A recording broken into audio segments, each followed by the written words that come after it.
సాంఘిక సంక్షేమ శాఖ కమిషనర్ మేడం గారికి, అడిషనల్ డైరెక్టర్ శ్రీధర్ గారికి, హనుమంత్ నాయక్ గారికి, శ్రీనివాస్ రెడ్డి గారికి, రామారావు గారికి, ప్రవీణ్ కుమార్ రెడ్డి గారికి, మరి ఎంతో అందరూ కూడా నేను జేబీకి తెలియజేస్తున్నాను. మరి ఇందాక చాలా వరకు మాకు ఇంటిమేషన్ రాలేదు, మాకు లెక్కల ద్వారా సూచించలేదని చెప్పి చాలా ఫిర్యాదులు వచ్చినప్పటికీ సమాజం పట్ల మీకు ఉన్నటువంటి ఒక బాధ్యతతో, సామాజిక స్పృహతో ఈ కార్యక్రమంలో పాల్గొంచుకోవాలని విచ్చేసిన మీ అందరికీ కూడా మరొకసారి జేబీకి తెలియజేస్తున్నాను. ఇది ఇంకా కొంచెం ముందుగా మనకి ఇంటిమేషన్ వచ్చినట్లయితే ఇంకా చాలా మంది ఈ హాల్ కూడా సరిపోదు, అంతమంది వచ్చేవారు. ఇది నిన్న సాయంత్రం వచ్చింది, ఇప్పుడు మా 3 గంటలకు మీటింగ్ అని చెప్పారు. అది కూడా కొందరికే లేఖల ద్వారా మీరు ఇంటిమేషన్ చేయడం జరిగింది. ప్రతి సంవత్సరం బయట మనం ఒక టేబుల్ వేసేసి అందరికి వచ్చిన వారి సంతకాలు, వారి ఫోన్ నంబర్లు అందరూ తీసుకుంటాం. వాళ్ళందరికీ మీరు ఇంటిమేషన్ చేస్తే చాలా బాగుంటుందని నా యొక్క విజ్ఞప్తి, మనవి. ఇకపోతే మీరు 1 నిమిషం మాట్లాడమంటున్నారు, అర నిమిషం మాట్లాడమంటున్నారు, అది ఎంతవరకు కరెక్ట్ అని నేను అడుగుతున్నాను.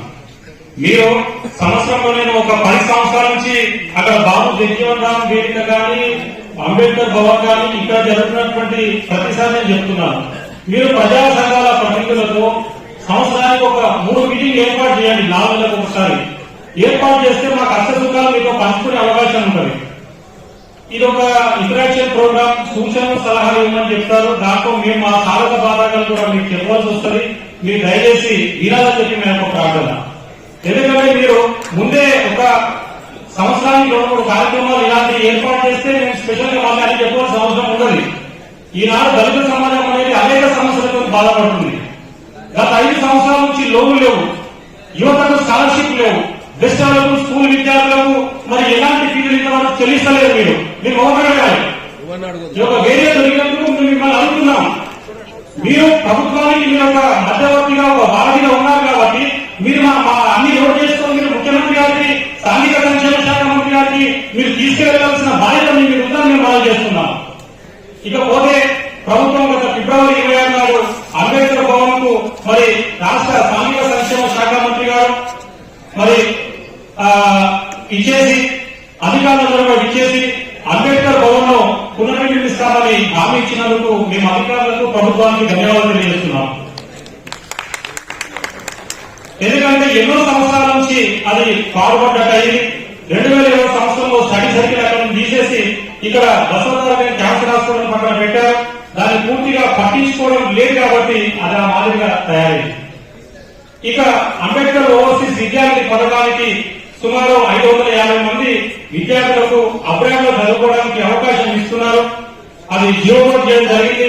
దాని కొరకు కూడా మేము ప్రభుత్వానికి ధన్యవాదాలు తెలియజేస్తున్నాం. సాంఘిక సంక్షేమ శాఖకు ఈ ఎస్సీ రైట్స్ ప్రొటెక్షన్ సొసైటీ ద్వారా అనేక సార్లు అనేక మంది మంత్రులకు, అధికారులకు ఆ సీట్ల సంఖ్య పెంచాలని చెప్పేసి మేము రిప్రజెంటేషన్ ఇవ్వడం జరిగింది.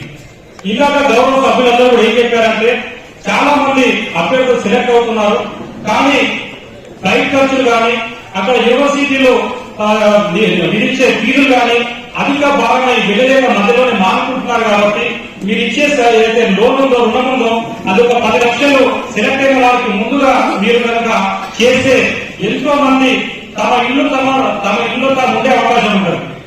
చాలా ఈ విషయాలు, చాలా ఇష్యూస్ మా నోటీస్కి వచ్చినాయి. ఎంతో మంది తమ ఇల్లు అమ్ముకొని పిల్లల్ని పంపిస్తున్నారు, తమ ఆస్తులు అమ్ముకొని, తమ బంగారం అమ్ముకొని లేదా అప్పుల పాలై పంపించాల్సి వస్తుంది. మరి నిజంగా ఈ పిల్లలకు అంబేద్కర్ ఓవర్సీస్ స్కీమ్ లో చదివే పిల్లలకు మీరు సహాయం చేయాలంటే మరి మీరు ముందుగానే వారికి ఈ యొక్క రుణాలను మంజూరు చేస్తే చాలా బాగుంటుందని నేను ప్రభుత్వానికి ఈ సందర్భంగా విజ్ఞప్తి చేస్తున్నాను. మరి గత ప్రభుత్వం ఎంతో ప్రతిష్టాత్మకంగా అంబేద్కర్ గారి 125 అడుగుల విగ్రహాన్ని మరి అక్కడ మన ట్యాంక్ బండ్ వద్ద ఏర్పాటు చేయడం జరిగింది, ఎన్టీఆర్ గార్డెన్ పక్కన. మరి అది అక్కడ సరైన వసతులు లేక దాన్ని ప్రజల్లోకి అందుబాటులో తీసుకురావడం వల్ల భారతదేశంలోనే కాకుండా ప్రపంచ దేశాల నుండి పర్యాటకులు అక్కడ విచ్చేస్తున్నారు. కానీ అది అందుబాటులో లేదు కాబట్టి వాళ్ళు ఒక నిరాశతో వెళ్ళిపోతున్నారు. కాబట్టి వీలైనంత త్వరగా అంబేద్కర్ విగ్రహ పరిసరాలను కూడా మంచిగా అభివృద్ధి పరిచి ప్రజల సందర్శనార్థం ముందుకు తీసుకురావాలని నేను కోరుతున్నాను. ఇక ఇందాక మన వాళ్ళు చెప్పారు సోదరుడు, ఈ సాయంత్రం జగ్జీవన్ రామ్ జయంతి కానీ, అంబేద్కర్ జయంతి కానీ ఇక్కడ మన హైదరాబాద్ లో నిర్వహించే సాంస్కృతిక కార్యక్రమాలకు ఏ ఒక్క ఎమ్మెల్యే గాని, మంత్రి గాని ఎస్టీ ఎస్టీలో ఎంతో మంది ఎమ్మెల్యేలు ఎన్నికవుతున్నారు. మరి వాళ్ళు ఎవరు కూడా రావడం లేదు. చైర్మన్ ఉన్నారు, వాళ్ళు రావడం లేదు. మరి మీకు అంబేద్కర్ గౌరవం లేదా, దళితులంటే గౌరవం లేదా, గిరిజనులంటే గౌరవం లేదా అని నేను ప్రశ్నిస్తున్నాను. అంటే మీ భయం ఏంటంటే అక్కడికి వస్తే రావాలంటే వాళ్ళు ప్రశ్నల మీద ప్రశ్నిస్తారు కాబట్టి మీరు రావడం లేదు. అక్కడికి నిలదీస్తారు కాబట్టి మీరు రావడం లేదు. మరి మేము నిలదీసుకొని మిమ్మల్ని ఎవరు నిలదీస్తారు? మీరు ఎమ్మెల్యేలుగా అయ్యి మంత్రులుగా అయ్యి మీ మొత్తం మీరు జరుపుకుంటున్నారు, ఆ మీరు అభివృద్ధి చేస్తున్నారు. మరి సామాన్యులు మిమ్మల్ని ఎన్నుకున్న వాళ్ళు దళిత సమాజం మీ అందరి మీద ఎక్కువ నమ్మకం పెట్టుకుంది. వాళ్ళ పట్ల మీకు బాధ్యత లేదని ప్రశ్నిస్తున్నాను. మరి ఎవరే కానీ ఇప్పుడు ఎన్నికయ్యే చైర్మన్ కానీ, వైస్ చైర్మన్ కానీ లేదా అధికారులు కానీ మరి వాళ్ళని ఖచ్చితంగా ఈ సాంస్కృతిక కార్యకలాపాలకు రవీంద్ర భారతికి తీసుకురావాలని చెప్పేసి ఈ సందర్భంలో నేను కోరుతున్నాను. ఇకపోతే చాలా సంవత్సరాల నుంచి, గత 5-6 సంవత్సరాల నుంచి మన పారిశ్రామిక విభాగం ఏమిటో డిఎస్సీ ద్వారా ఎక్కువ మంది రుణాలు తీసుకుంటున్నారు. హైర్ పర్చేసింగ్ బస్సులు కానీ లేదా వేరే పారిశ్రామిక యూనిట్లు కానీ గత 6 సంవత్సరాల నుంచి వాళ్ళకు ₹1 కూడా సబ్సిడీ రాలేదండి. ఆ యూనిట్ కాయిలా పడి మూసివేసే దశకు చేరుకున్నాయి. మరి ప్రభుత్వం ఈ విషయాన్ని మరి వెంటనే తీసుకెళ్లి ఎవరైతే ఈ డిఎస్సీ ద్వారా రుణాలు తీసుకున్నారో, రుణాలు పొందారో వాళ్ళకు మీరు ఈ యొక్క సబ్సిడీలు విడుదల చేస్తే ఆ పరిశ్రమ నిలబడతాయి, వాళ్ళ కుటుంబాలు నిలబడతాయి. లేకపోతే పూర్తిగా వాళ్ళు కుంగిపోయే మాదిరిగా వాళ్ళ జీవితాలు తయారని చెప్పి నేను మధ్య ఈ సందర్భంగా తెలియజేస్తున్నాను. ఇక నేను ముగిస్తున్నాను. పోయిన సంవత్సరం అతి తక్కువ సమయంలో ఉన్నప్పటికీ మన చెరుకు రామచంద్ర గాని ఇంకా రాజు మాదిగ గాని ఎంతో ఘనంగా అంబేద్కర్ జయంతి ఉత్సవాలను నిర్వహించడం జరిగింది. మరి ఈ సంవత్సరం కూడా చైర్మన్ ఎవరైనా, వైస్ చైర్మన్ ఎవరైనా, సభ్యులు ఎవరైనా సరే అందరం కలిసికట్టుగా ఒక ఆత్మీయ భావంతో ఒక అన్నదమ్ముల మాదిరిగా ఈ ఉత్సవాలను మనము నిర్వహించి ప్రభుత్వానికి మన యొక్క ఐక్యతను, మన యొక్క బలాన్ని తెలియజేయాలని చెప్పేసి నేను ఈ వేదిక ద్వారా మీకు అందరూ కూడా విజ్ఞప్తి చేస్తున్నాను. ఎవరైనా ఎన్నికలండి, ఈ దళితులను అవ్వాలనే కార్యంలో కొన్ని విమర్శలు వస్తున్నాయి, అది నిజమే.